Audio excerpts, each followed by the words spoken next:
kelompok 8 yang akan membahas dari buku 1 chapter 3 yang berjudul Learning Outcomes and Goals, yakni hasil belajar dan tujuan pembelajaran.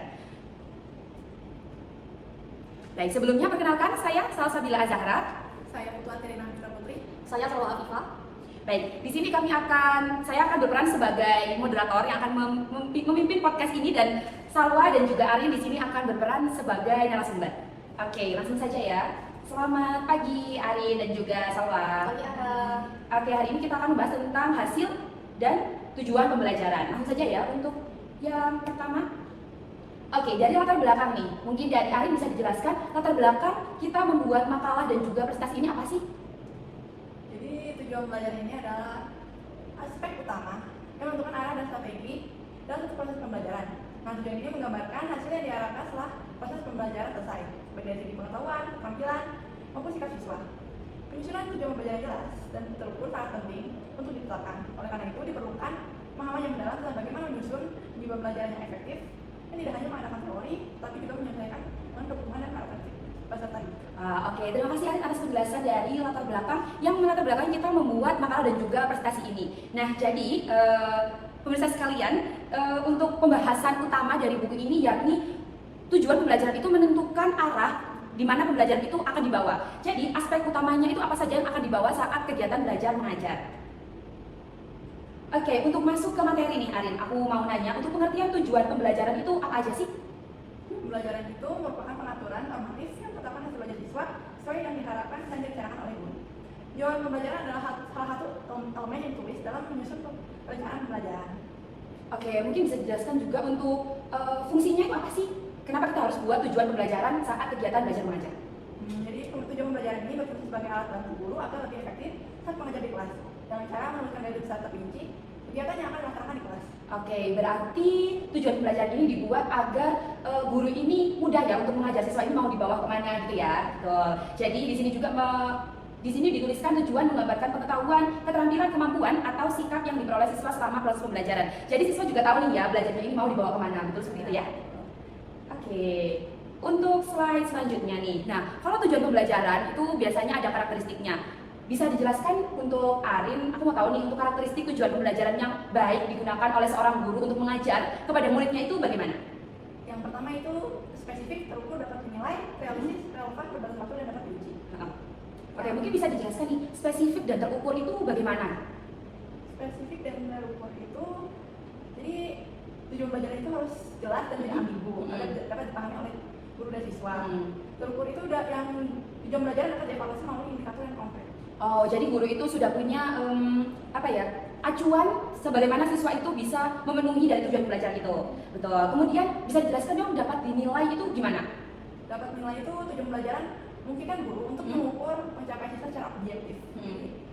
Bergantung pada aspek realistis yang berarti dapat dicapai sesuai dengan kemampuan dan kondisi siswa. Oke, berarti dari terukur dapat dinilai dan realistis ini saling bersangkutan ya. Oke, berarti tujuan belajar itu harus jelas, kemudian harus tahu ini batasannya itu kemana, sampai mana.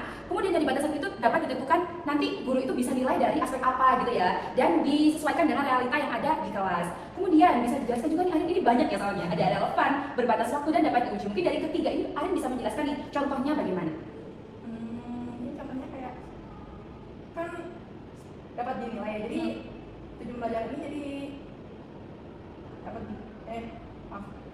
tujuan belajar ini bergantung, jadi pada kemampuan dan kondisi siswa. Jadi kayak dalam sehari-hari itu tujuan belajar itu bersangkut pautan sama kondisi yang dalam pembelajaran. Oke, berarti dia harus harus masih bersangkut paut gitu ya, tentang mungkin itu ada sikap siswa yang seperti ini, terus kebutuhan siswanya itu harus diperhatikan atau bagaimana gitu ya. Kemudian dia harus ada batas waktunya itu sampai kapan gitu ya, dan juga tujuan ini harus dapat diuji nih teman-teman. Kalau misal membuat tujuan pembelajaran namun tidak dapat diuji, nanti dalam pembelajaran itu tidak ada output yang akan kita dapatkan gitu. Makanya dari tujuan pembelajaran ini itu bisa diuji, di dalamnya akan mengandung aspek-aspek untuk penilaian yang mana hal itu bisa digunakan untuk pengujian oleh guru kepada siswanya yang sudah diajar tadi.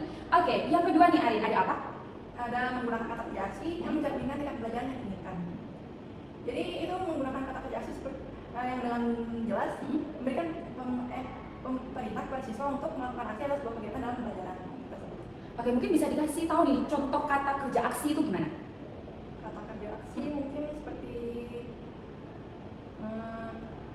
mengerjakan. Oke, bisa kayak memahami gitu ya, menganalisis, kemudian membuat. Jadi disesuaikan dengan mata pelajaran ya, betul. Oke, yang terakhir nih, ada apa lagi untuk tujuan pembelajaran yang baik itu apa? Jadi ada yang terakhir ini adalah dari kata kerja yang tidak jelas mungkin mengetahui dan memahami. Jadi itu kata kerja yang tidak jelas itu jadi sulit diukur untuk dan tidak memungkinkan pencapaian pembelajaran tersebut. Oke, untuk sebagai gantinya ini bisa diganti apa sih untuk mengetahui dan memahami?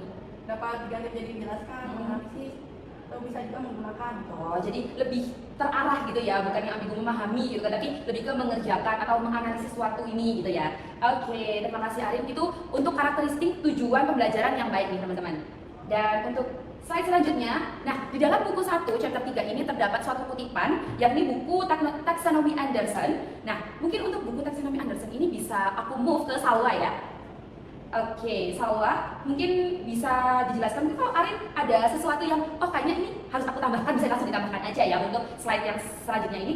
Bisa dijelaskan nih untuk pengertian konsep taksonomi Anderson ini apa sih? Secara etimologi itu kata taksonomi berasal dari bahasa Yunani, yaitu taksis dan nomos. Taksis itu berarti pengaturan atau divisi, dan nomos itu berarti hukum. Menurut Enghoff 2009 nomor 442. Nah, secara etimologi itu taksonomi dapat diartikan sebagai hukum yang mengatur sesuatu. Juga taksonomi dapat diartikan sebagai pengelompokan suatu hal berdasarkan hierarki atau tingkatan tertentu. Oke, berarti di dalam kutipan buku di dalam buku ya jadi ini ya. Itu taksonomi itu dia punya tingkatan-tingkatan gitu ya. Betul? Oke, mungkin bisa dijelaskan lagi nih kalau taksonomi dalam pendidikan itu bagaimana? Mungkin Salwa tahu dari Arin boleh? Siapa dulu nih? Salwa, oke. Taksonomi dalam pendidikan itu untuk mengklasifikasikan tujuan instruksional, yaitu sebagai strategi, kaidah yang sistematik, dan teknologi yang digunakan yang bertujuan untuk memudahkan murid menguasai tujuan yang diinginkan. Oke, terus? Terdapat juga yang membedakan. Yang pertama itu tujuan penampilan atau saran belajar yang digolongkan menjadi 3 klasifikasi atau ranah domain. Oke, mungkin kalau domain ini akan kita bahas di slide selanjutnya ya. Oke, kita langsung saja beralih ke slide selanjutnya yakni domain taksonomi Anderson yang sudah disenggol sedikit oleh Salwa tadi ya. Mungkin Salwa bisa dijelaskan nih, domain taksonomi Anderson itu ada berapa dan juga apa aja? Ada 3, ada domain afektif, ada domain kognitif, sama domain psikomotorik. Oke. Nah, yang domain kognitif itu yang paling dasar yaitu mengingat. Nah, mengingat itu proses mendapatkan kembali pengetahuan dari ingatan atau memori lama. Terus yang kedua, memahami atau understanding, yaitu memahami makna dari informasi yang telah diberikan tadi. Yang ketiga, menerapkan atau applying, yaitu menerapkan pengetahuan dalam situasi yang konkret. Yang keempat, menganalisis atau analyzing, yaitu mampu memecahkan informasi menjadi komponen-komponen yang lebih kecil. Lalu yang kelima, mengevaluasi atau evaluation, yaitu mampu menilai dan mengevaluasi informasi atau situasi yang terdapat tadi. Lalu tingkatan paling tinggi dalam domain kognitif menciptakan yaitu kemampuan untuk membuat sesuatu berdasarkan pemahaman dan pengetahuan yang telah dimilikinya tadi. Oke, mungkin untuk domain psikomotorik ada apa aja nih Salwa? Ada meniru, memanipulasi, presisi, artikulasi, dan naturalisasi. Nah, meniru itu Oke, jadi kalau domain psikomotorik itu dia ada yang paling tinggi adalah naturalisasi ya? Ya. Betul. Oke, untuk domain afektif nih Salwa ada apa aja? yang domain afektif yaitu ada menerima, merespon, dan juga menilai, mengorganisasikan, dan mencirikan. Oke, berarti ini untuk gambar yang ada di sini nih ya, dari segitiga yang paling bawah sendiri, yang paling dasar itu adalah kemampuan siswa yang paling dasar dari masing-masing domain ini teman-teman. Jadi mulai dari domain kognitif, ada mengingat, dia adalah tahapan atau level yang paling rendah yang bisa digunakan guru untuk tujuan pembelajarannya kepada siswa. Jadi untuk yang paling tinggi semakin mengerucut, yakni menciptakan, dia levelnya paling tinggi. Jadi misal nih, kalau misal dia hanya mengingat saja itu hanya dasarnya, ketika dia sampai di level ke berapa nih? 6 ya, betul? Ke-6 dia menciptakan, dia sudah bisa menciptakan suatu produk atau suatu project gitu ya untuk siswanya, ada output yang nyata seperti itu. Begitu juga pada domain psikomotorik dan juga domain afektif. Yang paling bawah adalah tingkat paling dasar dari domain psikomotorik adalah meniru, kemudian yang paling tingginya naturalisasi, dari domain afektif itu paling dasar adalah menerima informasi, dan yang paling tinggi adalah mencirikan suatu informasi tersebut. Oke, terima kasih Salwa untuk domain taksonomi Anderson sudah dijelaskan. Oke, kita next slide ke implementasinya nih. Nah, tadi kan sudah dijelaskan nih, domain-domainnya itu ada apa aja di setiap tingkatnya. Ada yang paling rendah, ada yang paling tinggi, ada yang cuma punya 6 level, ada yang punya 5 level, macam-macam ya. Nah, tidak lengkap juga kalau kita tidak tahu nih contoh-contohnya dalam konsep taksonomi Anderson, terutama pada domain-domainnya itu apa aja ya. Jadi mungkin aku mau tanya kepada Salwa dan juga Ari, mungkin mau menambahkan juga nggak apa-apa ya. Implementasi konsep domain dan taksonomi Anderson itu apa sih? Mungkin bisa dari yang paling Salwa tahu dulu deh, yang mana dulu, boleh? Mungkin mengingat ya, seperti mengingat 5 jenis konsep bumbu dasar. Itu berarti yang kognitif ya, mengingat? Ya, Oke, terus? Selanjutnya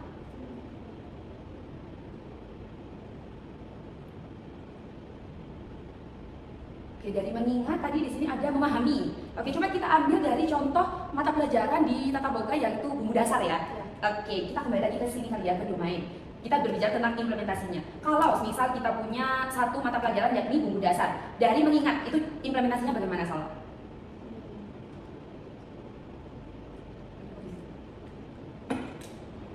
mengingat 5 jenis konsep bumbu dasar. Terus? Lalu memahami alat-alat dan bahan apa saja yang digunakan untuk membuat bumbu dasar Oke, tadi. kemudian? Setelah itu menerapkan, yaitu menggunakan bumbu dasar tersebut untuk menjadi masakan.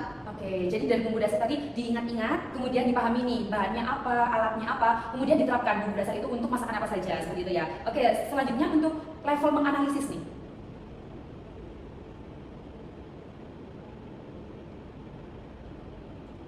Kemudian siswa menganalisis mungkin rasa, warna, atau tekstur dengan parameter kebutuhan yang akan dilakukan bersama guru tadi. Oke, berarti itu sekaligus mengevaluasi ya. Ya. Jadi untuk analisisnya rasanya itu misal bumbu kuning, berarti dia rasanya seperti apa, warnanya seperti apa, terus rasa yang baik seperti apa, warna yang baik seperti apa, dievaluasi bersama guru ya. Kemudian untuk menciptakan misal yang level paling tinggi nih dari contoh yang kita ambil tadi misal dari mata pelajaran bumbu dasar. Berarti kalau misal menciptakan itu yang aku tangkap nih ya teman-teman, kalau nggak salah dia, mungkin sama Salwa bisa dibetulkan nanti. Kalau menciptakan itu berarti dia membuat bumbu dasarnya. Betul. Jadi karena dia habis mengingat, dia mendapatkan materi, kemudian memahami, dipahami juga materinya, kemudian dia diterapkan, bumbu ini diterapkan dalam masakan apa ya gitu ya. Kemudian mereka tahu nih, oh kalau bumbu kuning warnanya kuning, bumbu merah warnanya merah. Berarti di akhir mereka itu praktikum, yaitu menciptakan suatu bumbunya itu. Ya, benar. Oke, berarti seperti itu ya teman-teman ya untuk tingkatan implementasi dari domain kognitif. Kita move ke domain apa dulu nih? Psikomotorik atau afektif dulu? Afektif boleh. Boleh afektif. Oke, silakan Salwa. Yang pertama itu ada mil ya. Jadi Psikomotorik berarti ya? oh iya Psikomotorik, oke. yaitu dengan cara meniru teknik dasar masak tadi untuk apa namanya? Membuat bumbu dasar. Oke. Selanjutnya manipulasi, yaitu dengan teknik tersebut kita tahu keterampilan tersebut dengan lebih mandiri. Kemudian presisi. Mungkin bisa dilanjutkan Kak Arin? Presisi itu mungkin mengontrol teknik masak yang lebih akurat, seperti mengatur pemanggangan saat mungkin membuat roti kali ya. Kita ambil contoh membuat roti ya. Jadi dia harus mengatur nih presisinya tepatnya itu suhu seberapa gitu ya. Oke, untuk artikulasi dan naturalisasi itu yang kayak gimana sih Ari? Artikulasi itu dengan mengkaitkan berbagai teknik dalam perjalanan, misalnya seperti mengolah hidangan pertama itu dengan cara mungkin pertama direbus dulu, habis itu digoreng. Oke, jadi dia bisa menjelaskan nih ya, kalau misalnya kita buat roti gitu ya, kita umpamakan kita dalam mata pelajaran bakery gitu. Berarti kalau bikin roti itu pertama harus mempersiapkan bahan-bahan, kemudian menguleni, kemudian apa tuh betul fermentasi gitu ya, baru dipanggang. Jadi dia bisa menjelaskan dengan artikulasi yang jelas. Gitu. Oke, kalau dari keempat level tadi nih ya, kalau yang Ahra lihat untuk naturalisasi ini berarti dia sudah bisa keempat-empatnya secara natural gitu ya, tanpa perlu berpikir. Jadi itu sudah pro gitu ya untuk bahasanya ya. Oke, untuk domain afektif nih bagaimana? Dari level yang paling rendah ke level yang tertinggi untuk implementasinya? Domain afektif. Boleh? Domain afektif berarti yang pertama itu kan menerima. Berarti itu seperti yang tadi menerima bumbu dasar itu, berarti menerima informasi tentang bumbu dasar itu apa aja. Gitu. Selanjutnya itu merespon. Merespon itu atau menanggapi dengan materi aktif dengan berpartisipasi di kelas. Mungkin. Itu setelah itu dengan menilai. Mereka kan tahu kualitas bumbu dasar yang baik, yang A, B, C, itu yang baik yang mana. Terus habis itu mengorganisasikan. Itu dapat mengembangkan pola berpikir mereka dalam mengolah bumbu dasar itu. Oke, berarti yang terakhir ini mencirikan ya. Jadi dia bisa menyebutkan nih, bisa langsung tahu kalau misal oh warna kuning berarti dia bumbu kuning bahannya ini karena dia sudah menerima dan juga merespon informasi yang diberikan oleh guru tadi. Oke, itu adalah implementasi dari domain taksonomi Anderson nih teman-teman. Mulai dari domain kognitif, domain afektif, dan domain psikomotorik secara runtut dari level yang paling bawah ke level yang paling tinggi. Oke, next slide. Setelah kita belajar dari buku taksonomi Anderson, taksonomi belum tadi ya, kita kembali lagi ke dalam buku 1 chapter 3 Learning Outcomes and Goals, yakni tujuan pembelajaran. Tujuan pembelajaran ini kan digunakan untuk menyusun perencanaan pembelajaran. Mungkin di dalam buku ini tidak dijelaskan secara rinci apa saja cara menyusun untuk perencanaan pembelajaran. Namun di dalam buku ini itu sempat dikutip sedikit poin-poin bagaimana sih, apa saja sih yang harus disiapkan untuk menyusun perencanaan pembelajaran. Mungkin selalu aku bisa dibantu untuk menjelaskan apa aja sih susunan untuk kita itu menyusun perencanaan pembelajaran. Untuk menyusun perencanaan pembelajaran itu ada 3. Oke. Yang pertama itu opening atau pembukaan, yang kedua development atau pengembangan, yang ketiga closure atau penutupan. Nah, opening itu guru memperkenalkan tujuan pembelajaran dan mendiskusikan konsep kunci yang harus dipahami oleh siswa tersebut. Seperti memberikan pertanyaan tematik di awal untuk meningkatkan minat mereka terhadap topik yang akan dipelajari. Kemudian development atau pengembangan, yaitu pembelajaran di mana siswa memperoleh informasi baru, menganalisis data, dan melakukan aktivitas eksploratif, di mana siswa aktif dalam proses pembelajaran melalui kegiatan yang melibatkan keterampilan berpikir yang tinggi. Yang ketiga itu closure atau menutup, yaitu guru membantu siswa mengorganisir informasi yang telah dipelajari dalam konteks yang bermakna. Juga siswa merefleksi apa yang telah mereka pelajari dan menghubungkannya dengan pembelajaran sebelumnya. Oke, jadi yang pertama itu adalah dibuka terlebih dahulu, kemudian menyiapkan untuk inti pembelajarannya ya, ketika kegiatan belajar, dan terakhir itu adalah penutupan. Oke, mungkin sama juga bisa disebutkan nih, tadi kan kalau tujuan pembelajaran itu berarti ada di depan ya, ada di depan. Nah, contoh tujuan pembelajaran yang sesuai itu bagaimana sih? Ada 4 ya. Oke. Yang pertama itu menunjukkan penggunaan microcontroller atau pencetakan 3D. Yang kedua adalah memprogram atau menggambarkan suatu objek. Yang ketiga menggunakan prosedur yang sesuai dengan praktik keselamatan. Yang keempat mengklasifikasikan daftar tertentu berdasarkan kategori yang telah dipelajari tadi. Oke, mungkin karena ini bahasanya agak teknik gitu ya, agak ke komputeran gitu. Mungkin kita kan dari pendidikan tata boga, bisa nih kita diskusikan bersama-sama. Contoh kalau misal di tata boga itu apa sih? Mungkin ya, siswa diharapkan mampu mengoperasikan berbagai peralatan masak seperti oven, kompor gas, mixer, dan peralatan lain yang umum digunakan. Oke, itu yang bagian mana itu? Yang 1, 2, 3, 4? Yang kok lupa ya? Mungkin yang ini, yang domain apa namanya psikomotorik tadi? Oke, yang namanya psikomotorik ya, berarti dia yang penggunaan yang nomor 1 ya, penunjukan penggunaan mikrokontroler atau percetakan 3 dimensi itu. Ya. Ya, jadi kalau di tata boga itu contohnya apa tadi soal? Ini mengoperasikan Mengoperasikan alat-alat yang ada di tata boga. Oke, contohnya kayak oven, mixer, kompor gitu ya. Oke, itu yang kedua nih, memprogram atau menggambarkan suatu objek. Itu kalau di tata boga itu kayak gimana sih? mungkin kalau dalam tata boga yaitu memprogram dapat dikaitkan dengan penyusunan menu yang seimbang dan struktur berdasarkan prinsip gizi dan kebutuhan pelanggan.